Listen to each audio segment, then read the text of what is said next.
I'm James Smith. I'm on the board of Moses. Me and Cindy have served off and on the board of Moses, I would say, for the last 16 years.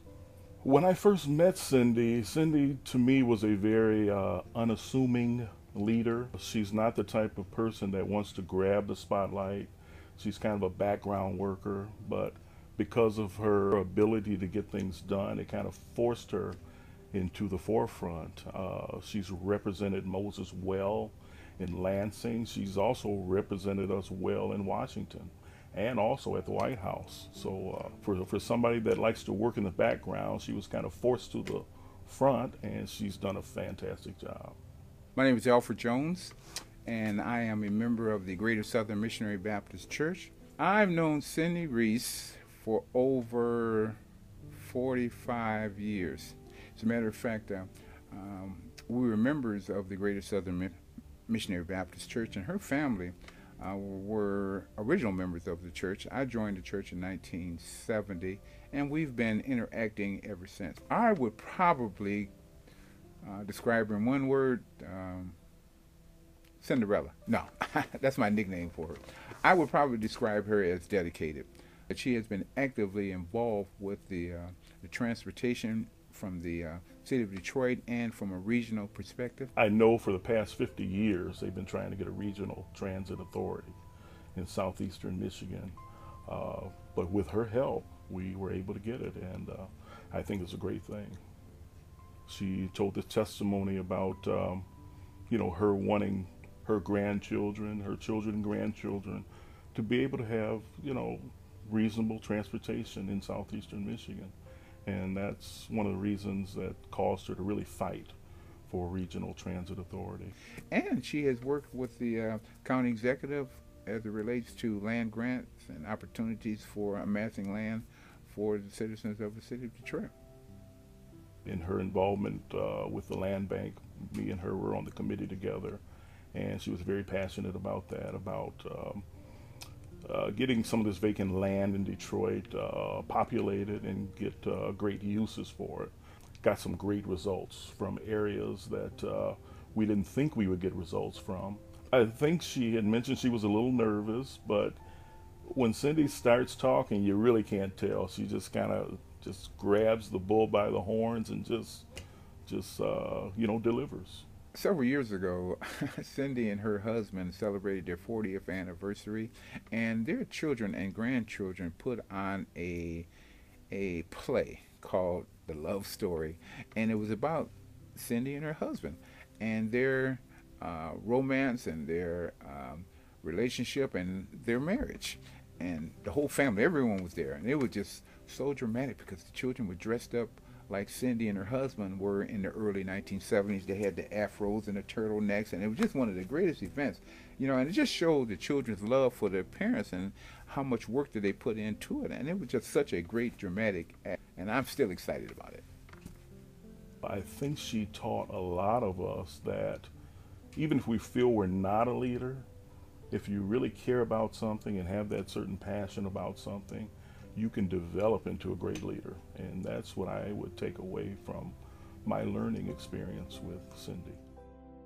I'd like to thank Cindy Reese for her dedicated efforts and all the hard work that she has done, not only for the Greater Southern Missionary Baptist Church and its church family and for the community at large, but also for her family and for the vision that she has not only for our neighborhood and community, but for the city and for the greater good of all of God's creatures. Oh, Cindy, I tell you, you are a fantastic leader. You've been a fantastic friend. You, without even trying, you showed us how to lead. Sometimes we didn't think we had the ability to lead or do things, but by watching you, I think you taught us all that there's a leader within all of us. And I appreciate that. I appreciate you. And keep working. Keep working. Your work has just begun.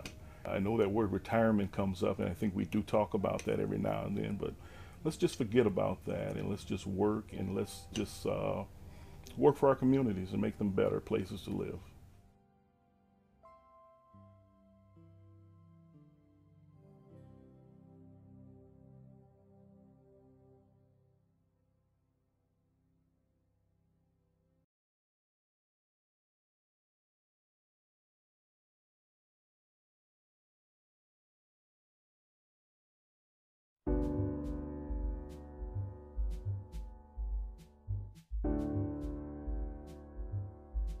My name is Reverend Van C. Williams. I am the pastor of New Victory Baptist Church. I was inspired to become a part of We Rock as a result of the fact that there is so much need for organizing within our community. There are so many social issues that we need to address, and we want to try to champion for social justice. My name's Tad Weiser. I'm a member of this church, First Congregational United Church of Christ in Ypsilanti. I helped this get started because I've been involved with and participating with Moses for many years, and excited about the model of bringing institutions together in a powerful new way.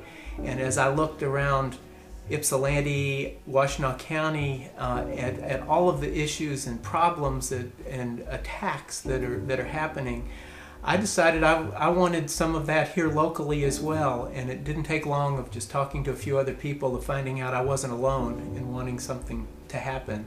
My name is Sonia Alvarado. I'm the president of the Eastern Michigan Federation of Teachers. I was inspired to join REROC after I had attended a conference on community organizing sponsored by the American Federation of Teachers in Chicago, and then found out about REROC and thought this is perfect to bring that knowledge I got here to try to make something happen in Washtenaw County. The community organizing model is really exciting in that you are bringing people from many different organizations, faith-based, labor, volunteers, that oftentimes won't talk to each other, get together, and once you get together, you start working on an issue, you find that there is more commonality among you than there is differences. Then once you do this, you have a group that owns those changes and will work together in the future for the future of our children, for the future of our community, not just for now. I worked as a community organizer in the 80s, which got me hooked on this whole idea of long-term, broad-based community organizing. And I've never seen a process of organizing as effective as what I've seen with Moses and with Gamaliel organizations, and doing something like that locally seems like just precisely what we need at this time in history with the issues that our people are facing. The name We Rock speaks for itself, Washtenaw Regional Organizing Coalition. That we have representatives from all over Washtenaw County who are invested in Washtenaw County to working together to developing this coalition. We Rock has a very unique character to it right now, being about half faith organizations and half labor organizations, as well as some community organizations as well that aren't typically a part of an institutionally based organizing project. And it's been very exciting, but also it's sort of like we're building the airplane as it takes off, it feels like. And the timing for that couldn't be better in my mind, because we're in a situation where the labor movement in the state of Michigan is more united than it has been in my adult life. The recognition that grassroots organizing is a key part of that. It's not just about issues, but it's about building something for the long term. You look across the table, and not just in organizations, but various ages, various ethnicities, various economic status in the room all together, and the fact that over the course of all of our meetings, we have, through conversations and building that relationship, that enduring relationship, we have found those common values. We are coming together as a group that's really committed on a level that's much more than a one issue, and that is the beauty of We Rock. I happen to think that We Rock may well become an example that that both larger groups like Gamaliel and like the labor movement and the larger progressive movement in Michigan could likely use as a template for other places, because of some of the because of the historic moment and because of the unique mix of organizations that we have at the table. I'm very excited about that possibility.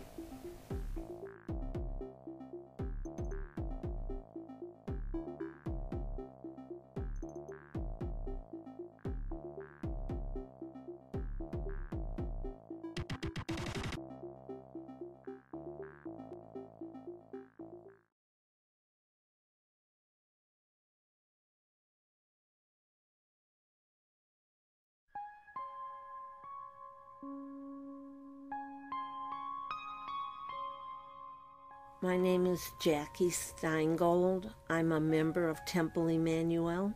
Rabbi means teacher, and he is a quintessential teacher. He models so many aspects of a man of God, by sense of humor, by dedication, by friendliness, by a sense of purpose, a sense of faith, a willingness to meet people where they are and kind of guide them as they desire to be guided. So when we want to point to people as role models, I have no problem pointing people to Rabbi Klein. He's always moving. He's always running around. He's always involved. And he's persuasive. He gets people, if he feels strongly about something, his persuasion helps the rest of us understand why it's important. He has been so open to me as a Christian, though that's not obviously his tradition. We have done some marvelous things together. We have gone to Jewish centers to talk about the similarities and differences between our faith background. We have held services together and programs together, both at Second Baptist Church and here at the Temple.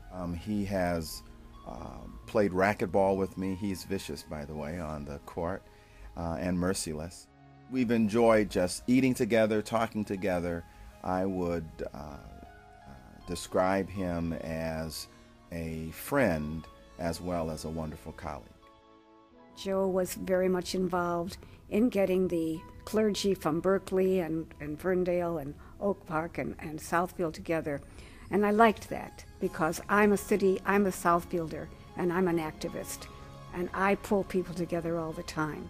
So I liked that in Joe. Then he mentioned Moses. When I first approached Rabbi about Moses, I didn't have to convince him. I think he respected and wanted to do interfaith work and wanted our congregation to be involved. I was proud to be the only synagogue in all of Metro Detroit that belongs to Moses. And Joe did it. Joe did that.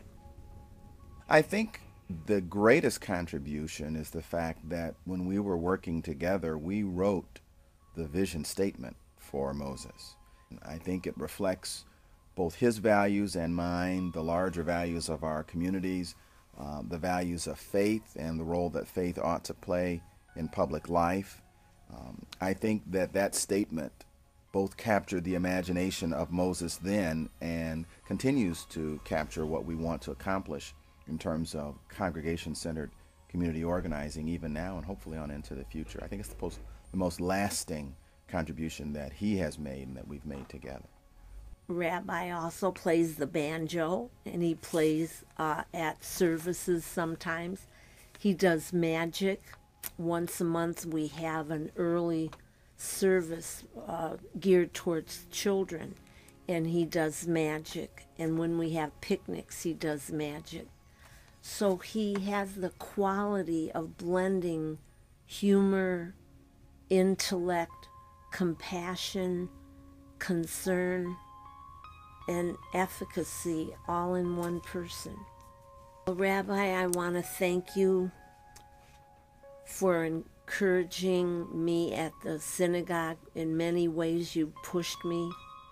I want to thank you for enriching our temple family. I want to thank you for giving leadership to Moses and for being an admirable mentor and role model. I'll miss you. I do thank you, Rabbi Klein, for your friendship, for your openness, for your engaging and willingness to engage your larger congregation in this effort to make ours a more just and equitable society. I thank you for your faithfulness to your pursuit of your faith as you understand God, and leaving in your heart room for others who are pursuing their faith and their understanding in God in their own way. I thank you for your commitment to our community, and pray God's blessings upon you and your family. I thank Joe for being who he is, for pulling people together, for letting me jump into Moses, because I love this organization. I will miss him. I know he's going on to a wonderful new life. He's a teacher. That's the best thing he does, by the way. He is a marvelous teacher. And now he's going to get a chance to do that. He's going to get a chance to see his grandbabies out of state. And that's what I wish for him, just a great adventure as he moves on from here.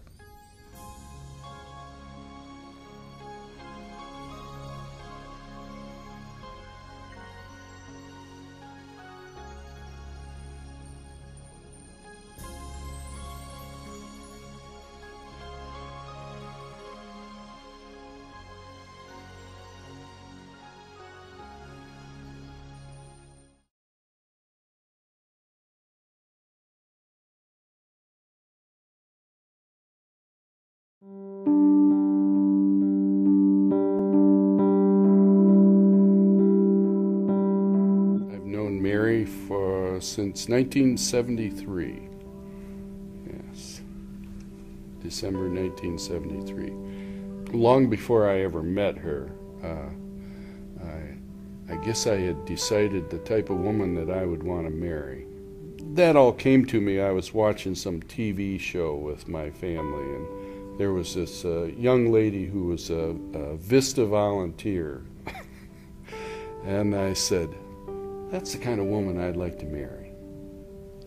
She was tough, but she was kind and committed, and then I found her. My name is Marjorie Racine, and I am a district school nurse for Warren Consolidated Schools. I met Mary when I started working here as a school nurse 8 years ago. She was dedicated to the point of going above and beyond always, and feeling that there was always something more that she could do to help people. And the caring is exhibited not only when she was working here at school, but now in her retirement, which really doesn't exist. She's persistent. Persistent and committed. She worked many years on transportation. And there was a lot of meetings involved in that. A lot of rallies, going to Lansing. For the years that she was working here, she was always involved with Moses, and now that she's retired from her nursing career, she is even more involved with her community, with her church, with the families especially, trying to get them what they need. And when the bill that got passed just recently, she was exuberant. She was elated. It was good to see the fruit of your labors. Her commitment to Detroit, I think, is outstanding. As a lot of people have moved out of the city, she's very grounded in the city and trying to help them or do what she can to make things better. Well, I'd like to thank her for being a good mother and being a good spouse, a good partner, not just a wife. We're a partnership in this thing called life. She's just been a great support to me. This job was something very new to me, and Mary made it a lot easier. And she's been a great friend.